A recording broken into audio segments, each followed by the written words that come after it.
pass us by? Is this feeling lying? Could you pass the lighter? Yeah, I'm trying to keep my cool. Nicotine in my veins, flaming up desires. What am I supposed to do? Cause it feels so good. Feeling wild like a zoo. Put me in a mood.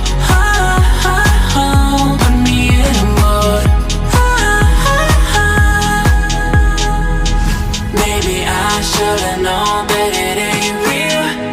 How'd you know how to get into my feelings? You're a trip. Hi guys, welcome to my channel again. This is Chita Bird TV. For today's video guys, dahil nag-request ang aking kaibigan na magluluto ako ng pinapaitan guys, kasi sa Friday is our holiday na naman guys, kaya yan, nagpaluto siya ng pinapaitan. Nung nakaraang linggo kasi guys, nagpaluto rin siya ng pinapaitan doon sa kabila, pero gusto pa rin niya ng pinapaitan na naman daw, yung luto ko raw, yung ala. Yung cheat version doon na pinapaitan gusto niya. Kaya yan, linutuan ko siya guys ng pinapaitan. Kaya yan, habang yung, alam nyo guys, yung taba-taba ng baboy, pamamantikahin ko muna yan guys. Papalabasin ko yung natural niyang mantika. Tapos kapag lumabas na yung mga mantika niya guys, tatanggalin ko yan siya, and then ibalik ko ulit siya sa kasirola. Kasi sobrang dami ng mantika. Kaya yan, binawasan ko na yan siya ata ng mantika. So ang dami pa rin yung mantika. Kaya binawasan ko yan siya.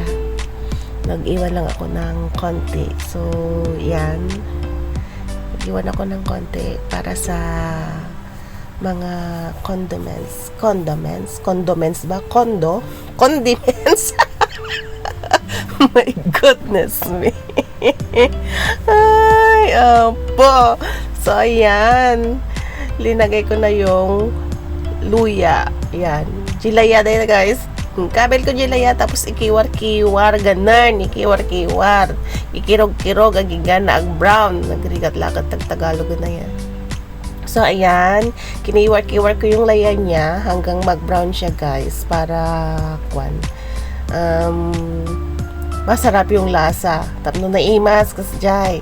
So ayan, habang ako nagkikiwar-kiwar ng luya, doon naman sa kabila nagpreprito ako ng galunggong ganun, para double purpose. So ayan guys, pag brown nak jilaya ko nakmanlangan nagrigata na yapo.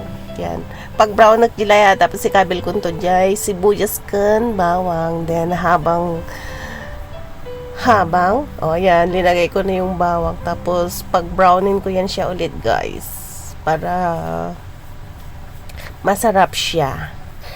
Yan, kiwar ko yan ulit guys, then ilagay ko yung laman laman. So, habang hinihintay kong mag-brown yan guys, yan, nagpreprito ako ng galunggong. Legit pala guys yung kwan, kasi may napanood akong isang vlog na sabi niya, kapag magprito ka raw ng isda, lagyan mo siya ng flour para hindi siya magtalsik-talsik, madidag, parsyak. Yes, it's very legit. Hindi siya nagtatalsik-talsik guys. So ayan, nag-brown na yung mga bawang, sibuyas at luya ko, pati yung taba-taba guys. O kaya pwede nang ipisok. Pwede nang ilagay yung mga karne. Itsura pa lang niya guys, o parang masarap na. Yes, masarap yan siya. It's Loves TV's favorite. Yeah. Yan, nag-brown na yung mga luya, bawang, sibuyas guys, kaya pwede ko nang ilagay yung karne mamaya.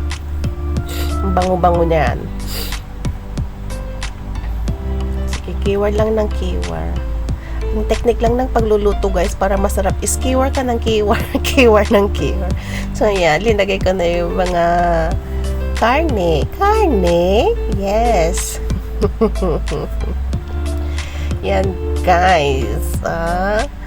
Alam niyo, napakaswerte kong bumili ng pinapaitan doon sa Wanchay kasi puro siya laman.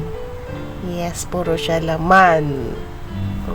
Kasi yung isang shop na pinagbibilhan ko ng ganyan noon guys, ang binibigay sa akin may mga buto-buto, ang daming buto-buto, halos buto-buto. Diba? Pero yan, napakaganda. Puro siya laman. So ayan, nilagay ko na yung laman niya guys, at ikiwar-kiwar ko yan siya. Tapos, ang gusto ko kasi sa karne, kapag nagluluto ako ng pinapaitan guys, medyo siya pag brown nut. Yan, lagyan ko siya ng takip guys para maluto siya. Tapos yan, nilagyan ko siya ng paminta. At medyo nag-brown na siya.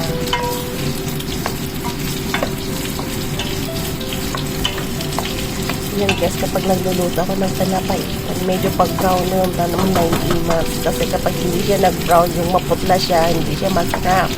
Kaya kung magluto na kayo ng pagkain nyo guys, gawin na ninyong masarap. Masarap. Yeah. Kasi mas masarap yan kapag medyo nag-brown siya. Pag niluto kasi niyo yung pinapaitan na hindi siya brown guys, parang malansa. Yan. Kaya habang hinihintay kong mag-brown ng aking pinapaitan, kapag man baliktad ang galunggong ko, nga ni naksutan. Yan, hindi siya nagpaparsyak-parsyak guys kasi meron siyang flour. Nilagyan ko yan siya ng flour. Kada pisok. Kapag bago na naman yung isda guys, ilagay ninyo dun sa palet, lagyan na naman ninyo ng sprinkle of flour. Sprinkle of flour, yes. Sprinkle of flour. Ayan. Kinikiwar-kiwar ko na naman yung aking papaitan. Pinapaitan. Ewan ko papaitan o pinapaitan. Basta ay paitan siya. Yun na. So, ayan guys, ikiwar-kiwar lang ang aking pinapaitan para mag-laok-laok, para mag-mix-mix-mix siya. Mix-mix-mix. Ayan.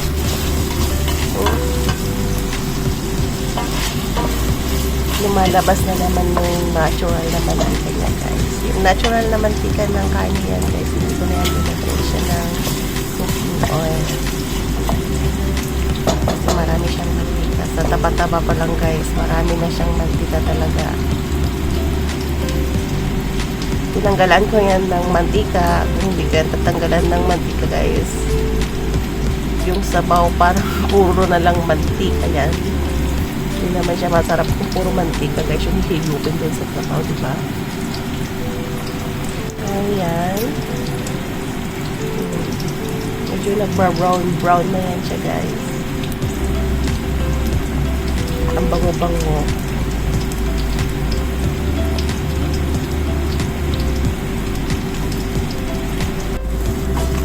Ayan.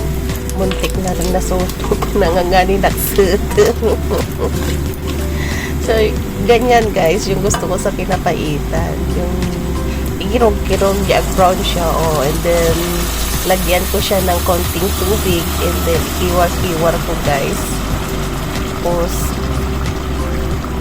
ikiwar-kiwar ko para yung dumkat,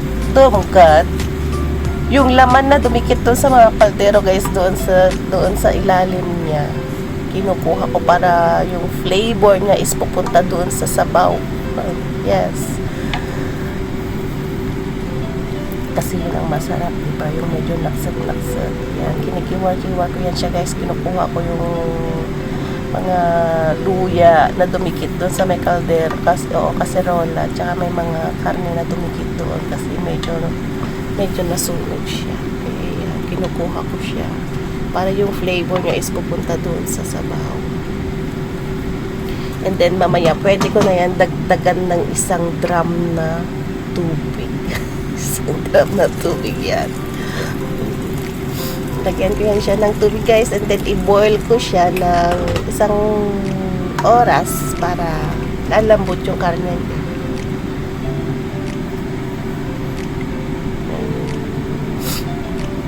Kasi tignan ninyo yung sabaw niya guys, yung mga dumikit-dikit na kwento sa ilalim niya. Sinima ko talaga.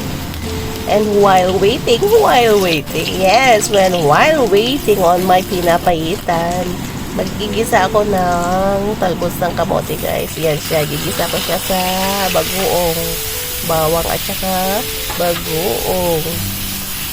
So gisa-gisa ko yan siya dyan guys.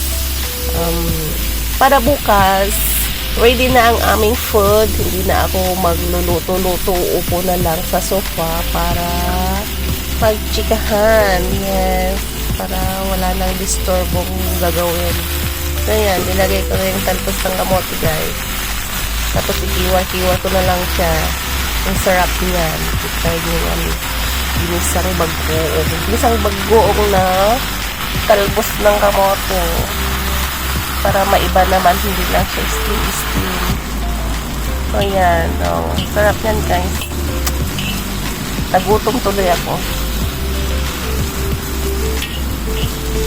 Yan na yung talbos ng kamote ko na binagoongan.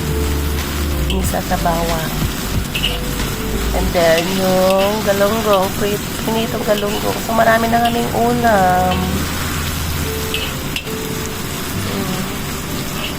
Sarap.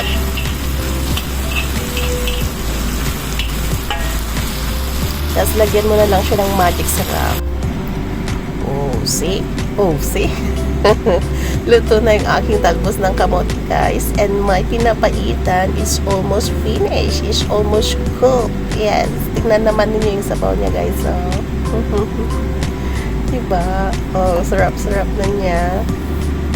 Ay, sabaw pa lang ulam na atsara.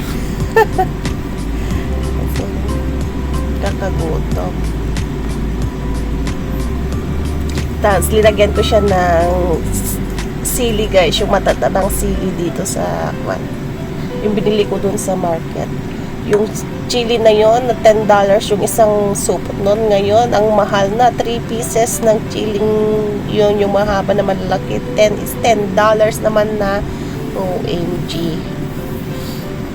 Kaya 3 lang ang binili ko.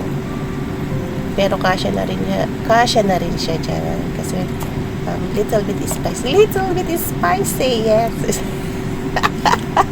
Kaya po yan. So kinikiwar ko yan siya guys. Then linagyan ko na yan siya ng mga magic. Mga anik-anik na magic.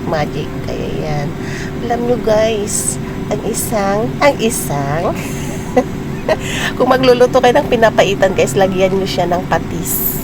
Yes, yun yung patis ang isang nagpapasarap sa pinapaitan. Tapos lagyan na rin niyo siya ng sinigang. Alam niyo yung sinigang mix na linalagay doon sa karne ng baboy. Lagyan niyo siya ng sinigang mix. And then magic sarap. Naglalaway na tuloy ako. And then, that's for all guys. And thank you for watching.